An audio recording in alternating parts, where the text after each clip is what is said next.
Do you have 15 minutes to save Coeur d'Alene? My name is Michael Lentz. I'm running for mayor of Coeur d'Alene, and I wanted to do a quick video. I'm going to do as quick as possible, 15 minutes or so, on just who I am, why I'm running for mayor, what my vision for the city is, and a little bit about the city's biggest issue, which is growth. This entire thing is totally off the cuff, so you can get a feel for who I am and how I talk and how I think. So I'm not going to edit it, except maybe I'm a little under the weather. Edit out a little bit of my clearing my throat. However, I want to talk to you really quick about the city, about who I am. So I have been here for about 6 months, which is about 6 times longer than is required to run for mayor. I am running because I care about the city. I want to live here 50 years from now, and I am distressed and dismayed about the direction that local politics is heading and the city being taken over by outside and predatory corporate interests. And I'm surprised, really, that there's not anybody doing anything about it. So I'm running unaffiliated. The mayor is a nonpartisan position. I'm running against 2 retired Republicans, Joe and Jim, if you can remember that. And the election is on November 2nd. You can register up until October 8th, or you can register the day of at the polling place. So the city is in... Actually, before we talk about that, like I said, this is totally off the cuff. Let's talk a little bit about the position of mayor. Because really, the mayor is supposed to be the visionary, the leader, the represent the city. Part of the problem that we're having right now is that there's not a clear vision of the direction that the city is intending to head. And so the city really, and the county at large, is lacking any sort of leadership around growth. That's a huge problem because everything's just getting put in mishmash. Oh, we'll change some zoning here. I guess we'll widen a road. What's the general plan? Nobody knows. Everybody just annexed the prairie. I don't know. Whatever. We'll figure it out later. That's not a good strategy, on top of which what it's doing is it's forcing locals now to pay for the growth that's happening, which is going to bring in outsiders who are going to displace them, essentially. So what's happening with the city and with the county at large is that locals are paying for the growth that's going to displace them. It's crazy. You couldn't make it up. And this is nonsense. It's criminal, and it has to stop. So that's what I am running for. That's the only issue, really, that I'm running to do something about, to provide some vision, provide some leadership, and provide some solutions. So some people obviously talk about density. Well, of course, the city's not about density. It's a city full of single-family houses for the most part. It's very light. But you can't just resist density, because what happens is there becomes situations that create the need for density, let's say. You also have to resist or make it economically prohibitive for outside investors. So, for example, if there's somebody who is in California and they just want to buy a rental property here, well, that money's now going to California, and that's obviously a house that is off the market for somebody to settle here, have some, build some equity, pass something down to their kids. And it creates essentially an environment with much more transient people, which is obviously not what the area is about. And it creates this environment here where foreign or outside interests have a lot more money, power, and ultimately political sway in the area. So it's not even just outside investors, and whether that's California, Washington, China, Dubai, financiers from London, it doesn't really matter. It all ends up the same because none of them care about you. They all care about you equally, which is zero. They don't care at all. They're here to make money. They're not investing in real estate here because they like it or because they want to spend time here or they want to be invested in the community. They're buying real estate here because they want to double their money in a year and make exorbitant rent. How is that good for anybody here? It's not good for anybody here. On top of that, you have to also resist multinational corporations. You cannot just resist outside investment, but also the multinational corporations, and you have to protect and advocate for. The government here should be protecting and advocating for small business, for local businesses. because local businesses are the foundation of what makes Coeur d'Alene special. In a growth environment, what's going to happen is multinational corporations can afford to take a loss. For example, if you've driven down Appleway, Sherman, any retail hospitality place is hiring right now. They're all hiring $14, $15, $16 an hour. Last I checked, I don't know if this is the case yet, I haven't driven by in a few days, but last I checked, Rogers is closed because they, as I've heard, can't hire enough people to keep the dining room open. I mean, McDonald's obviously is hiring people. Arby's has a $300 sign-on bonus.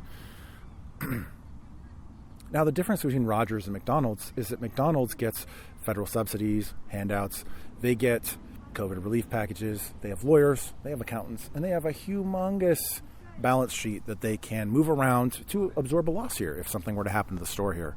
Rogers, on the other hand, cannot. And if they take too much of a loss, then they go out of business. Every dollar spent at McDonald's takes money out of Coeur d'Alene and out of Idaho to somewhere else. Some place wherever McDonald's has corporate offices and they pay their accountants and their lawyers and whomever else. Every dollar that's spent at Rogers, that money stays here in the community. It benefits the community. But the point is that Rogers can't take a hit. They cannot go up and down with the economy if there's shutdowns, if there's slow times, etc. McDonald's can. And so what's going to happen is as the Rogers, which I love Rogers, I don't want them to close, but let's say if Rogers closed down, what's not going to happen is a new Rogers is going to come in there. What's going to happen is another McDonald's is going to come in there, and then another Burger King, and then another Arby's, and another Wendy's, and then another McDonald's, another Starbucks, another Walmart.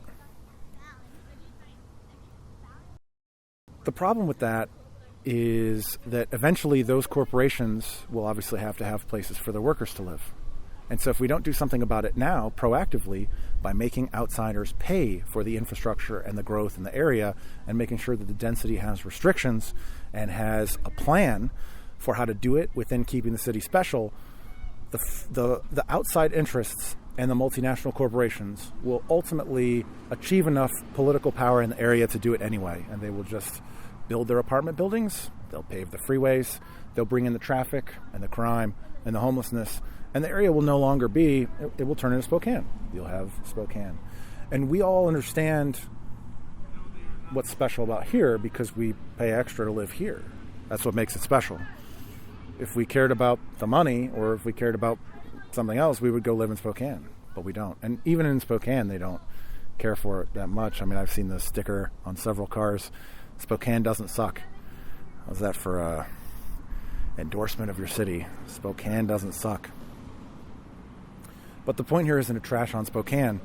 The point is to point out that if we do not have some vision and leadership, if we do not have some protection against outside predatory investment and exploitative multinational corporations, then what is special about Coeur d'Alene will inevitably go away.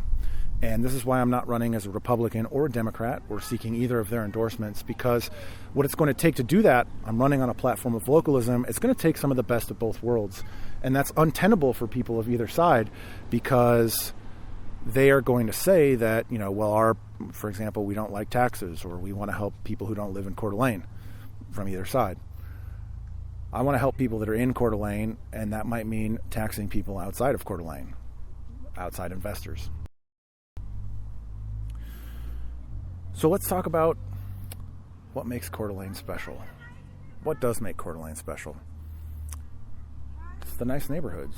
It's the single-family houses where you can buy a house, you can raise kids, you can walk around safely. The nice parks. The small businesses. Tons of local people doing amazing local things. Goods, services. Places like Rogers, that is a local place that serves awesome food. Rogers didn't sponsor this video. I'm not taking any corporate donations. I'm not even asking for any campaign donations. I'm doing everything myself. So if you want to help, if you like the message, all I'm asking for is people to volunteer their time to help me spread the message. Not to lose track. What makes Coeur d'Alene special? Local businesses, amazing people, awesome communities, neighborhoods, low traffic, low crime, low density. These urban plans and community developments are made by urban planners. Their training and their concept of urban development is to make an area more urban. What's special about the area, why people move here and they continue to live here is because it's not urban. It's literally why. Otherwise, we would all take a discount and go live in Spokane. So plans for the future between the cities, which this is something the mayor should be doing, getting the other mayors together, getting the city councils together, getting the county, David Callahan, the county planner on board. We need to have a plan for the area that basically says, listen, here's what's special about North Idaho, Kootenai County, Coeur d'Alene. Here's what's special about it. The things I just mentioned.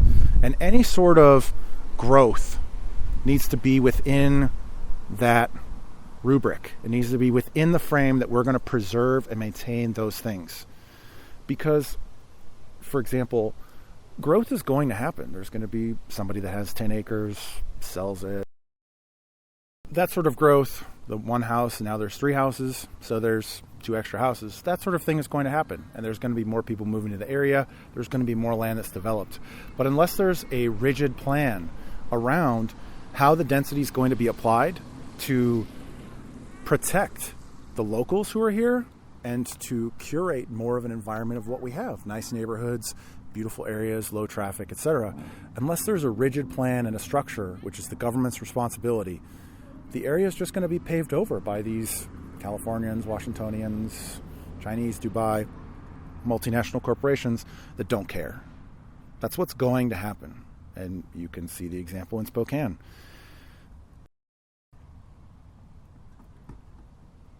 So my priority and what I'm trying to do in giving locals, giving my neighbors another option.